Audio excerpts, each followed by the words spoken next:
What's up, you guys? Welcome back to a new video. This is a little bit of an interesting one. I'm hyped to bring back the Miro board visualization. I love taking complex topics that are somewhat hard to piece together in your mind and just like putting them out on a board and explaining why it makes sense. So before we get into things, you guys, my name is Dylan. If you don't know me, sales changed my life so much so that I built a sales media company to show people how sales can change their life. That is because of sales.com. For the last 3 years, I've been in the high ticket niche specifically after I got out of roofing sales. I've helped countless people earn $10, $20, $30,000 per month and beyond. If you don't know me, that doesn't really mean anything. So I'm not going to expect that to hold much weight, but I've had employees personally working directly under me that I've paid $40,000 in a month. Same with the 30, the 20, the 10, and lower. But a little bit about me. I made my first 6 figures as a sales rep. I scaled a sales agency to $3 million in 8 months and then exited. I scaled a sales community over 7 figures in 2 years, which I still run today. And I've hosted in-person events, had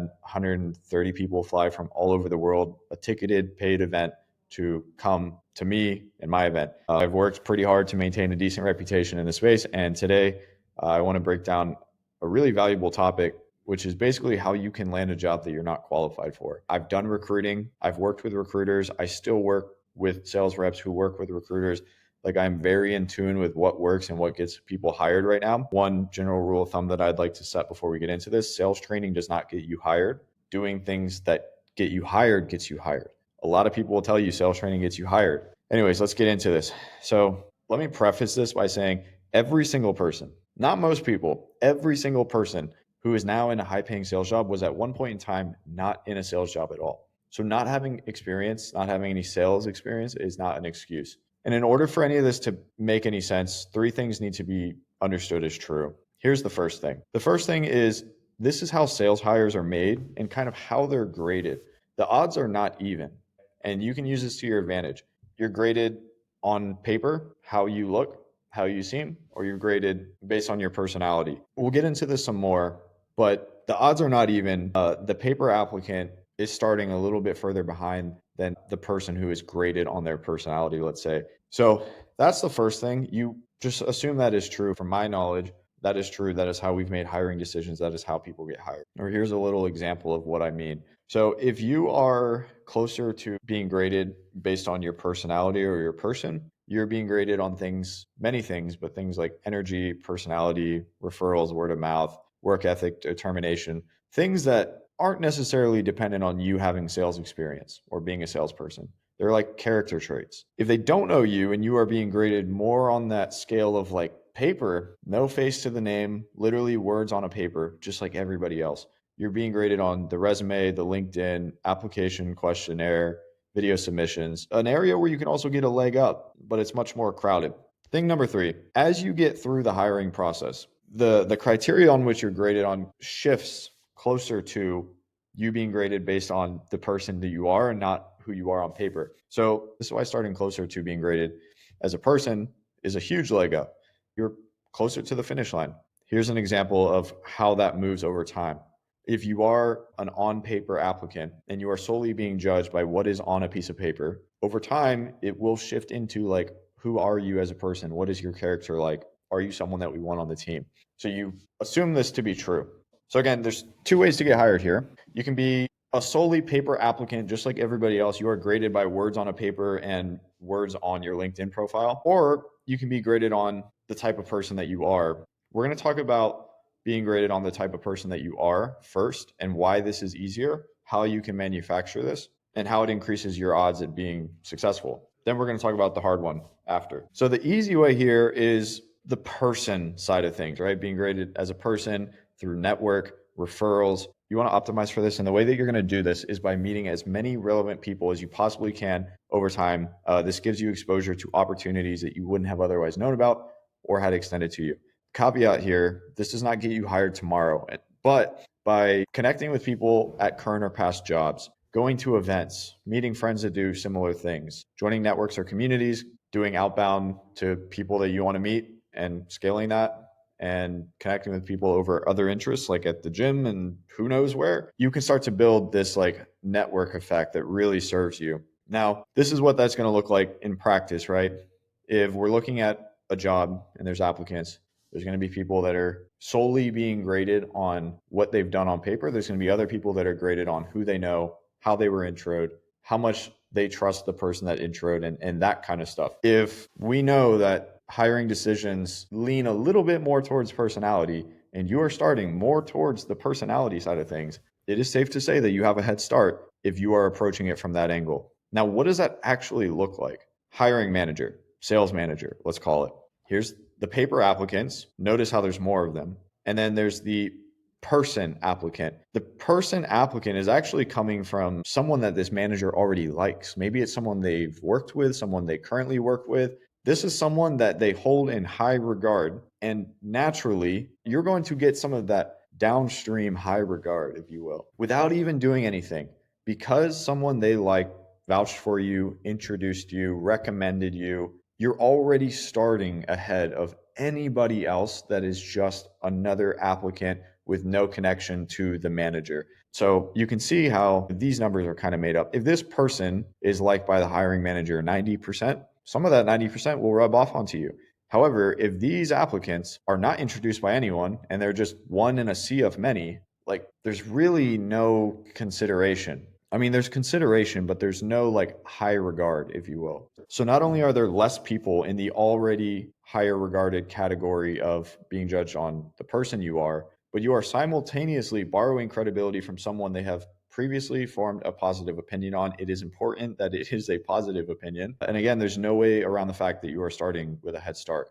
If you see the illustration here, there could be however many applicants down here. They all have a farther distance to close than you, who is coming off of a recommendation. Now, let's make the distinction. These are for relatively entry role or easy to get sales roles. They could be appointment setting, closer, SDR, account executive. But those are the kinds of roles that we're talking about. If you are the referred person, but you have like literally no experience for a really advanced role, none of this matters. If you have some experience, maybe not the most, but you are referred, your odds skyrocket. So that's why being graded from the beginning on the person you are versus what you've done, trying to get there is super important, but not everyone can get there. Maybe you are in the middle of nowhere. Maybe you're brand new to this. Again, it takes time to kind of build this up. So if we can't get there, how do we get ourselves the odds to be considered for something that there's a lot of competition for? We're going to go head to head with other candidates. And in order to have success at this, you need to assume that the other candidates have more experience than you, because there's a saying out there, effort beats talent when talent doesn't work hard. So that's kind of the premise here. These people that are being graded solely on a paper application, they might have more experience, but if they put in lower effort, there's a chance they're perceived as not as experienced. And someone in the back of the pack or further back in the pack can jump over this person in the consideration for this job. So you need to assume, so that way you don't bullshit your way through this, assume that you are not the best and most experienced applicant. Have belief that you could be, but be reasonable. So how do you win? So you win by maximizing every single component of the application funnel as it exists within your control. I'll show you some of these down here. I actually have a full YouTube video on this. I'll link it at the end. But you will incrementally increase the throughput of your application funnel for higher odds of success. And with one job, it might not make a huge difference. With 20 jobs, it makes a big difference. With 50, way more of a difference. This video actually got a good amount of views. It's a pretty good video. Here's the funnel though. There's really a few main parts and they're all weighted differently, but you have timing, the quality of your application, preparedness, interview, post-interview, email follow-up, all that. Each one of these is a percentage. You can increase them by 10% each, and the result at the end of the funnel will be insanely different, right? Because if the timing, if you just simply go from being the last person to apply to the first person, that's a big change. But the throughput of the rest of the funnel is going to be so much more. While there is heavier weight to some of the things at the bottom of the funnel, the top of the funnel is so important, because if you can get more in, you'll get more out. And also, the only component of this funnel that you cannot reasonably beat other applicants on within 7 days of intentional effort is the experience. Okay, experience is important, but if you are taking a skilled application approach, you can out hustle others who are solely relying on their experience to move ahead in consideration. What I talked about earlier, hard work beats talent when talent doesn't work hard. Everything you need to know in that application funnel, I'm going to link that, not down below, but in the next video at the end of this one. So check that out. The next best thing, we can control all the controllables in that application funnel We cannot fake sales. I mean, maybe you could fake sales experience. I don't recommend it. I'm not a huge fan of lying. But how do we get attention on our experience, even if it is not super competitive with other applicants, potentially, right? And that's by showing results. It's by showing impact, quantifying this, and doing it very detailed, not a job description, numbers, rankings, percentages, increases, decreases, savings, profits, detail that imply impact. So there's really like four types of roles here. I'll make myself bigger again.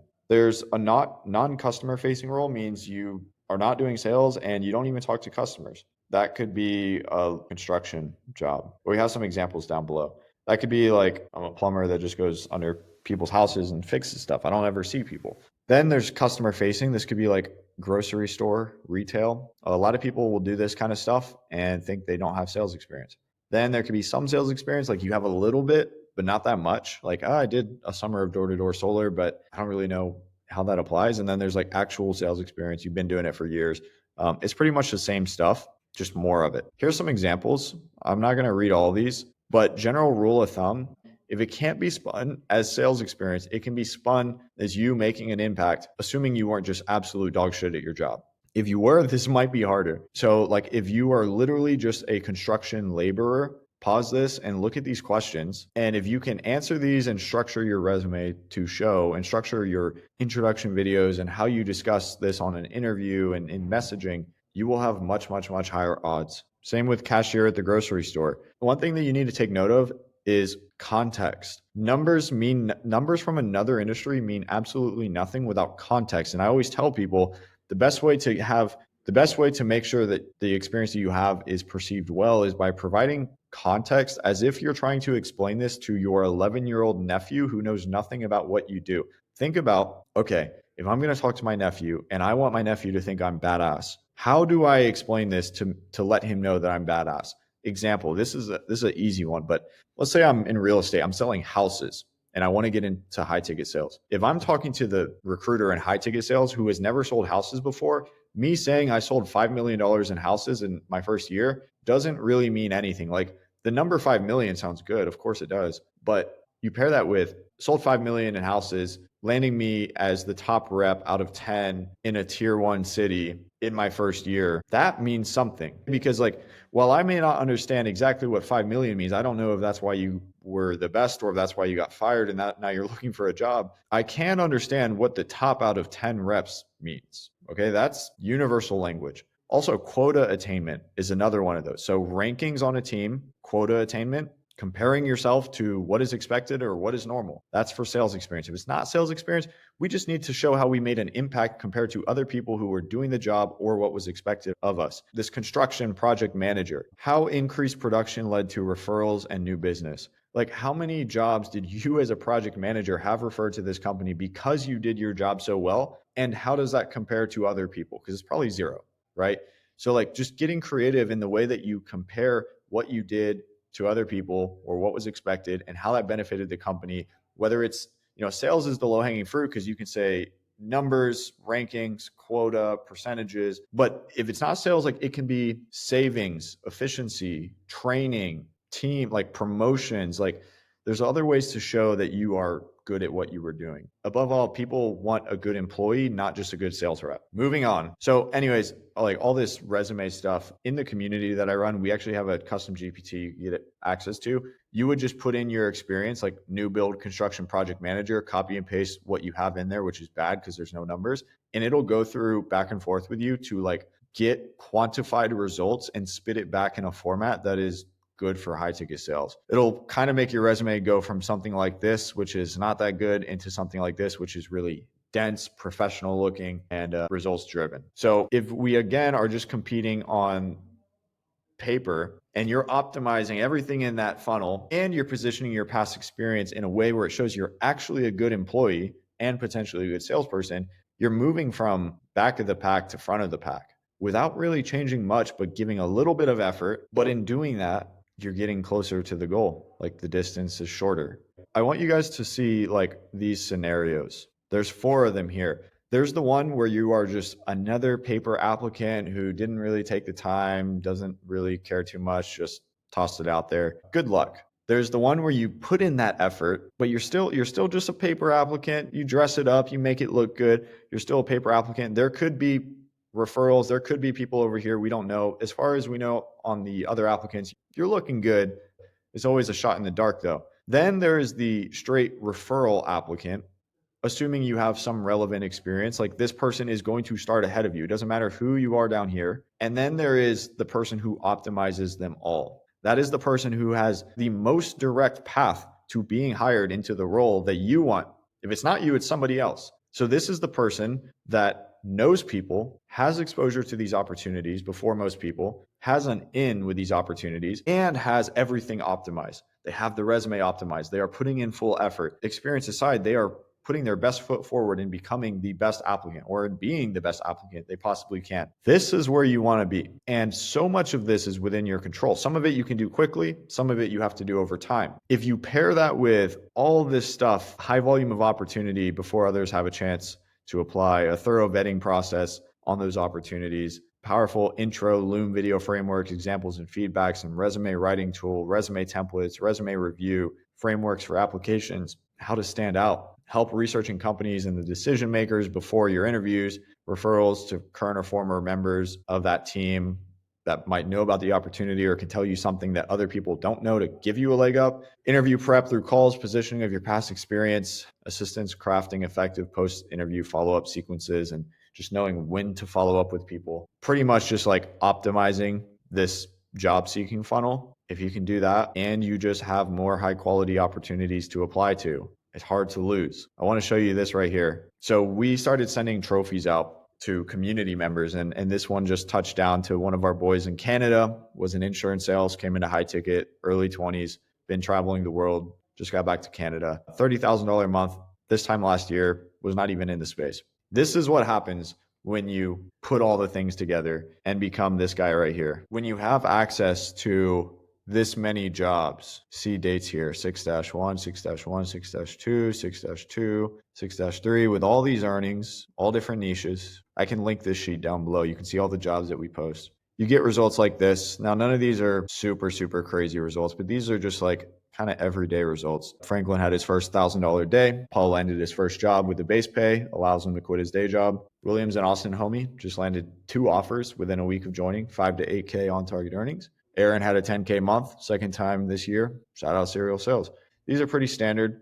If you want to see, I guess, bigger and better results from people that like already made 10K per month, already quit their job and doing well, they did 20K, they did 30K, however much. I have a playlist. It'll be linked at the end of the video as well. You can check that out right here. Just to recap, you guys, there's 2 main ways to go about being an applicant to a job. You can be someone who competes solely on who has a better on-paper application, which is something, it's a game you can win at, or you can be connected to offers that nobody else knows about or that they don't know about until like a week after you know about them. And you can play the game that way and get referred in. Franklin, the guy I just showed you, had his first 1K day. I referred him into that role directly. I made a group chat with him and the manager, and not even 2 weeks in, $1,000 a day. Now, if you really want to win and you want to get into a role that you probably should not be in, do both. The shortcut to doing both of these things is joining our community. So I'm not going to talk about that too much. I showed you like a little bit of what is inside and how it can benefit you. Go down below to the first link in the description and watch the video there. There's a long video on that page. Answers all your questions. Landing a remote sales job is not, remote appointment setting or closing is not some fad business model. It doesn't rely on a million things to go right for you to have success. It is one of the oldest professions in the most popular medium of business today, which is online. All you got to do is learn how to sell. Learn how to sell yourself, which is what we work on. Learn how to sell the product that you get onboarded to sell. Easy. That's it. I'm not going to sit here and make any kind of earnings claims. I'm not going to do anything crazy, promise you the moon and the stars. I don't know you. I don't know your situation, but I'm pretty confident that no matter where you are, we've worked with people to do it. We've worked with people to get that result. We're really big on managed expectations. I'm not here to sell a dream. While this might be a dream for you, I'm not here to sell you a dream that is not true. I'm here to help you get into a better vehicle than the one that you are currently in if you're not in a good one. Better is relative. Better does not just mean more money. Better means a lot of things. Going all the way to the top, I started because of sales, because sales changed my life for the better. It made me a better person. It helped me afford everything that I have. It made me the best version of myself. And I'm super passionate about helping other people do the same. So If you guys are watching this and you want to, I'm not going to say guarantee, but you want a higher likelihood that you can become that person right in the middle that has the shortest path to being hired, go down below, first link in the description, watch the video, and then talk to us. Thank you guys for watching. We got another video coming in like 3 days here. Go watch that one now if it's out. Otherwise, I'll see you then.